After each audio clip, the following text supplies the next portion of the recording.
Good morning সবাইকে, কেমন আছো তোমরা সবাই? আশা করি সবাই ভালো আছে আর আমিও ভালো আছি। আবার চলে আসলাম তোমাদের সামনে।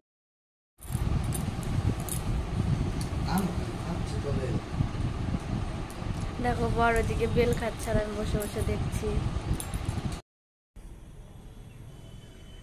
এদিকে হবে ইলিশ মাছের সর্ষে বাটা আর আলু বেগুন দিয়ে হবে ইলিশ মাছের ঝোল। ওইদিকে দেখো, আর ওটা হবে শাক ভাজা, ডাঁটা শাক। তারপর দেখো এদিকে রান্না বান্না কমপ্লিট, এখন খাওয়া দাওয়া করবো দুজনে। সব রান্না হয়ে গেছে। হ্যালো গাইজ, গুড মর্নিং সবাইকে, কেমন আছো তোমরা সবাই? আশা করি সবাই ভালো আছে আর আমিও ভালো আছি। আজকে আবার চলে আসলাম তোমাদের সামনে নতুন একটি ভিডিও নিয়ে। আজকে সকালে ঘুম থেকে উঠে রান্নাবান্না করে খাওয়া দাওয়া করে এতে এখানে এসে এখন বসলাম, একটু শুয়ে থাকবো। তারপর চলো সারাদিন কী কী করছি দেখে থাকো। তারপর চলো, এটা ছিল 2 দিনের ভিডিও একসঙ্গে অ্যাড করা ছিল।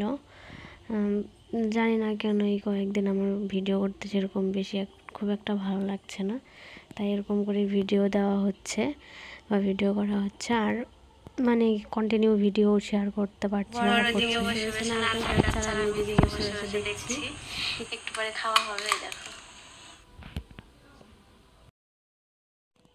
এখন বিকাল, তাই আমি ওকে বলছিলাম একটু নারকেলটা খাবো, মুড়ি দিয়ে খাবো।